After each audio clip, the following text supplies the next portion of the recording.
Hello everybody and welcome back. I know it has been a while again. I feel like every time I record one of these, I start with the exact same copy and paste line. But as I'm sure you can tell, today's a pretty fucking special one, considering that I've whipped out the old Minecraft brain rot gameplay. Today's my first ranking video, and today I'm going to be ranking all of the Sentai final bosses. I'm not going to beat around the bush. I have straight up just plagiarized this video from Captain D. So, except, to be fair, I'm not doing a tier list ranking because my laptop would probably fucking explode if I tried to screen record me, putting everything into individual tiers. So, at least there's some originality. Anyway, I'm not going to be tier ranking all of the Sentai main villains, just the ones out of the 9 shows that I have seen. Mainly because trying to rank stuff from shows I haven't seen is fucking brain dead. I'll leave a link to the original video that I plagiarized, that I took inspiration from down below. And I'll also tag Captain D, probably in a desperate attempt to actually get some engagement on this channel, considering I left it dormant for so long. But, I need to shut the fuck up. Let's just get to the ranking. Coming in at dead last is Empress Meadow from 5-Man. 5-Man is actually pretty good, is what I would say if I was fucking delusional. No part about the show is enjoyable, and that goes to the main villain, Meadow. And yeah, I know she's technically not the main villain because, her ship is, the final monster that they fight in the show. But, I could have the ship here as a final boss and her ranking just wouldn't change, so there's no point. Meadow is the leader of Zone and she employs such great tactics as trying to make everybody on Earth drunk and having an opposite day. Because all dictatorships must have an opposite day where the power switches so the lowest level people can take control for a day. Because that sounds like a fucking plan for success, doesn't it? Basically, long story short, Meadow is literally just a glorified Final Fantasy boss that sits around and just piss all the entire show. Genuinely. What was the point in having her? I don't even know what she's supposed to be. See, usually during this era of Sentai, it was quite common for the final bosses to sit around and literally do nothing. But the thing is with Meadow, is she sits around and does nothing, and she's not even the final boss of the show, like I mentioned before. Where usually in this era, at least the person that was sitting around and was doing nothing was the actual final villain, so they got to do something. Meadow gets killed off before she can even do anything. Who wrote this show? Next up is Dr. Hinala from Mega Ranger. Woo! I'm so enthusiastic for this one, mainly because Hinala also suffers from sitting around and doing nothing the entire show. He's, so generic that I'm genuinely convinced a white person from, Alabama would be more, creative and unique than what he is. And, his whole shtick of, being a disgraced scientist because he murdered his daughter is, cool and all, until they try to, compare it to how, the Mega Rangers also got kicked out of society, which, wasn't even their fault. It was his. So the comparison doesn't work. And also injuring someone and murdering someone are, two very different things. It kind of ruins his character, to be honest. Also, not to mention, he gains, a final form where he turns into, that one monster and then immediately gets knocked back to being a human. Wasted. Okay, so next up, we've got Shadam from Die Ranger. And oh my god, what is this wasted potential I smell? Basically, that's all you need to know about the bottom 3 villains on my list, is that they're all giant wastes of potential that kind of just don't do anything. I gave credit to Shadam for helping make Ko the best character in the show, but the thing is you can't just, write a twist ending 2 minutes from your show ending Basically, for those who don't know, in Die Ranger, it's revealed that, like, all the villains died, like, 600 years ago in this war, and Shaddam was the only one left alive, and he reconstructed them and made them into clay puppets.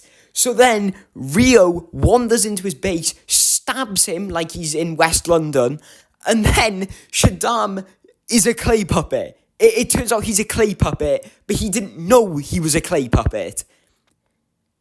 What is it with Sentai in the 90s and just writing, like, nonsensical twists that ruin characters?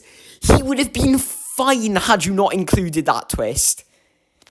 It's okay, though, because the martial arts that he pulls off throughout the show is, like, decent enough to save his character.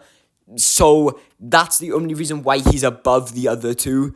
And plus, he doesn't, like, make a comparison between injuring someone and murdering a few hundred people, which, Hinala did. Next up is Grandine from Go-Go 5, and this fucking pains me so much. That's all you really need to know about Grandine is, like, she's low-key forgettable. She is intimidating, though, which is why she's above everyone else. But she's also, like, wasted potential to, like, shit. And, like, all of the generals in Go-Go 5 are so well written. They're all threatening. They're all, like, really, really good. And they've all got immense backstories.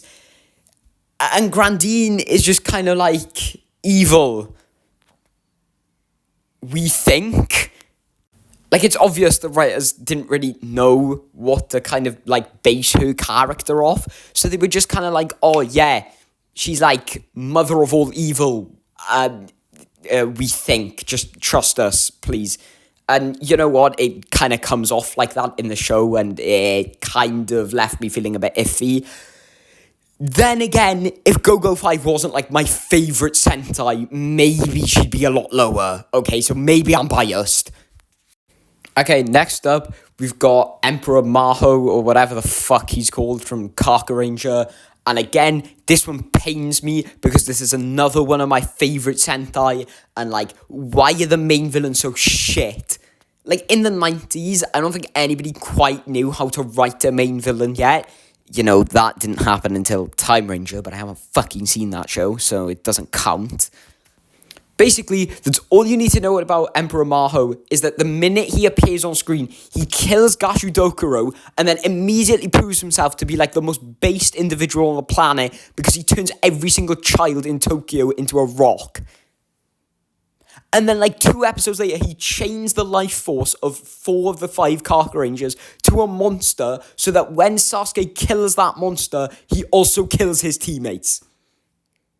See, this guy actually does something.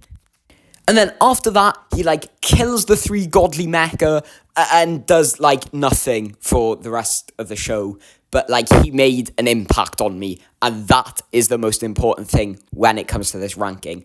Not big enough of an impact on me to rank him first, but he's also, like, just kind of mid, because I don't really remember him doing anything else aside from, like, those 3 things. Also, the final fight against him is awful. They just push him into a door. Next up, we have Zet from ToQger. I don't remember anything from ToQger aside from him, which is why he's so high up. Then again, I did watch, like, 10 episodes a day for, like, 5 days straight, because I wanted to finish it before I went to Spain last summer. So, yeah, maybe that's my own fault. That's all I'm saying, is if Yasuko Kobayashi didn't write this show, Zet would be number 1. His, like, infatuation with light is, like, so good, because, like, it's the thing that kills him, but he, like, desperately wants it. And, like, spoilers for ToQger, click off now if you haven't seen the show, but guess what, guys? They don't let Zet get the light. He never obtains light. He just pisses off back to the shadow line afterwards anyway. I hate Yasuko Kobayashi so much. Okay, I can't say I hate Kobayashi because she, like, wrote Kamen Rider O's, which is, like, one of my favourite seasons of Rider. But, like, seriously, his ending sucks. It's so bad. And after so much of that build-up, it genuinely feels like a bunch of wasted potential. Also, he is, like, the reason the Tokyujas are Tokyujas, so, fucking let's all thank him for, even starting the show. Next up, I've got Spindo from Boom Boomja. This is the first entry in the top 3. And I can't lie, I actually don't have too much negative to say about him, other than the fact that he, stays on that jail planet thing for, way too long. Literally, we were spamming filler in, the 43rd episode of the show. What the hell? No, but the fact that he's based on Michael Jackson already leaves, an insane impression on me, which, like I said, is the most important thing when it comes to this ranking. But I also just really like his motivation. The fact that he basically represents this, world leader who wants to make people suffer and to, keep them below so they can produce gasoline, which makes him, in turn, invincible, is insane. He literally keeps poor people in poverty just so they can produce gasoline for him.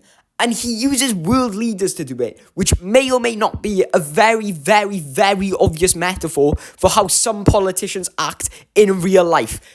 The writers definitely got hunted by, government spies after Spindo's motivation was revealed, but I don't mind. This one does hit close to home because I live in the UK, obviously, if you couldn't tell by the accent. But I also live in quite a, I personally can't say I, lived in poverty, but I do live in an area that's kind of hard struck by it. A lot of people don't work where I live, right, in my, little village, right?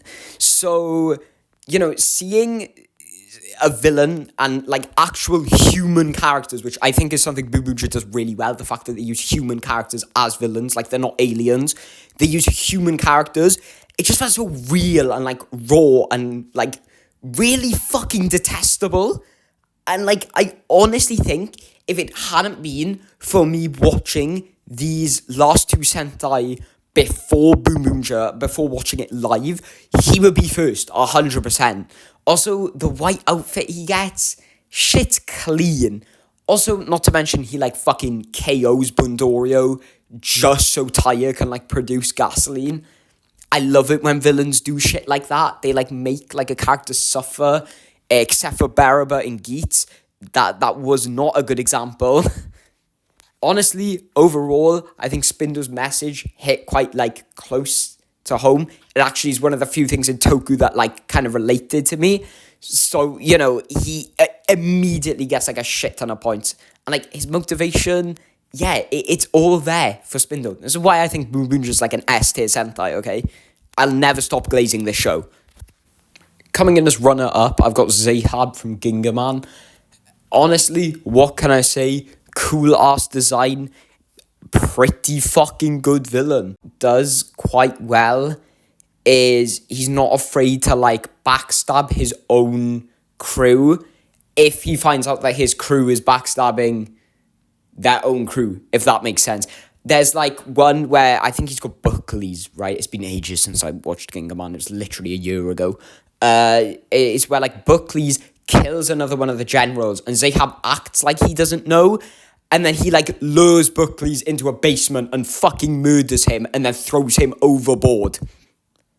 Yeah, the show's really good. I recommend you watch Gingaman, or, if it's your first Sentai. If you're wondering what to watch for your first Sentai, watch Gingaman. It's really good. Zahab is also, the last survivor of his planet, and they also use this to, kind of compare how he's also the last of the Barban left at the end of the show. And, in the end, obviously the Gingaman beat him. I think he had a good backstory and pretty good motivation. And I like villains who look out for their team. And finally, at number 1 is Radagay, baby. If you haven't seen Jetman, just know it is, pretty fucking peak, especially as a first Sentai. Don't get me wrong, there's, mental issues with it, because Toshiki Inoue fucking wrote it, so, there's bound to be some problems. Radagay isn't one of them. Basically, his, motivation stems from, destroying Earth, because, it's not beautiful or something, which, when I initially watched it, was, a really weird motivation. But, the more time passes, the more I kind of realize that message is, really relevant today of how, like, you know, we kind of hold everything to like a certain standard in like today's society, right? Especially with all the TikToking look maxers that like convince you that you're ugly if you don't have six-pack abs and texture powder littered in your hair. But Radiguet is also just fucked in the head. Like, seriously. He beats the shit out of Transa, who admittedly is more interesting than him. But he beats the shit out of Transa so hard that he goes like clinically insane. And then he like befriends this girl with like a terminal illness. I think it's cancer. I don't know if they say it is or if it's just like terminal illness. And he gets turned into a human, which is why he like befriends her, because he's lost all of his memories. The minute he gets his memories back, he fucking kills her. And he gets away with it because everybody just assumes the disease she had killed her. Oh my god. Yeah, his like overall motivation about like just wanting to be the king of everything and wanting to destroy anything that isn't beautiful is like also his downfall, which like I think is a really good message, you know? And I think that also contrasts, like, the love triangle that goes on in Jetman, where it's, like, they actually love each other and don't see it on, like, a surface level. Great villain. Anyway, lads, that's my Sentai ranking. Feel free to let me know yours down below. Anyone who disses Wild Spindo, Zahab, or Radiguet will be immediately blocked from the channel, so, you know, don't bother trying to shit-talk them. And basically, as for plans for the future, I don't know when I can record next. I want to make a video about Kamen Rider Geats or O's, because those are the two shows I most recently finished, but at the minute, I'm, like, going through an exam period and everything, so, you know, I may be a while. But the good thing is I don't have to be in school every single day, so I might be able to pump out a few more videos on a regular basis. So, with that being said, don't forget to drop a sub if you like what you see so I can feed my family.